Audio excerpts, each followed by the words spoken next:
une armée djihadiste contre la France, contre les valeurs que nous défendons partout dans le monde, contre ce que nous sommes, un pays libre qui parle à l'ensemble de la planète. C'est un acte de guerre qui a été préparé, organisé, planifié de l'extérieur et avec des complicités intérieures que l'enquête permettra d'établir. C'est un acte d'une barbarie absolue. À cet instant, 127 morts et de nombreux blessés. Les familles sont dans le chagrin, la détresse. Le pays est dans la peine.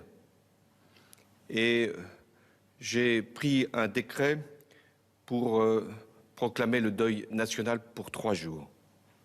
Toutes les mesures pour protéger nos concitoyens et notre territoire sont prises.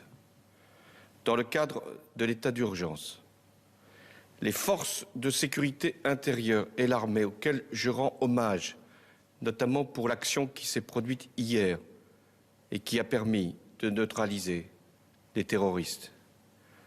L'armée et les forces de sécurité intérieure, donc, sont mobilisées au plus haut niveau de leurs possibilités.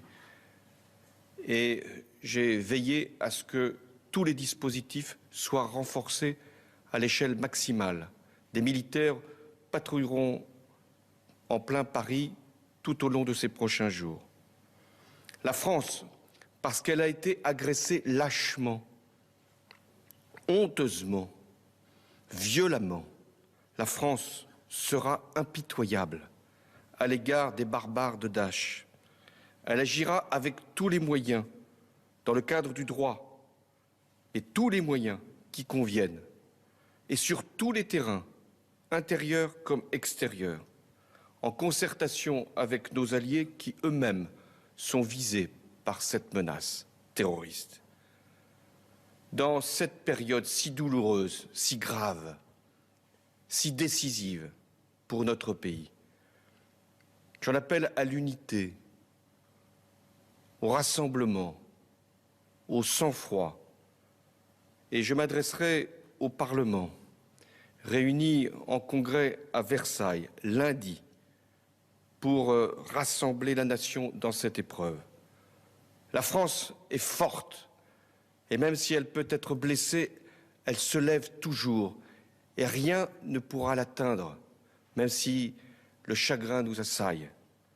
La France, elle est solide, elle est active.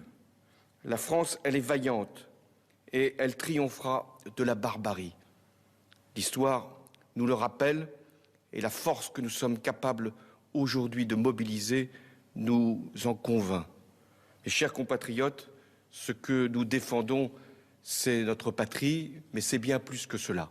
Ce sont les valeurs d'humanité et la France saura prendre ses responsabilités et je vous appelle à cette unité indispensable. Vive la République et vive la France.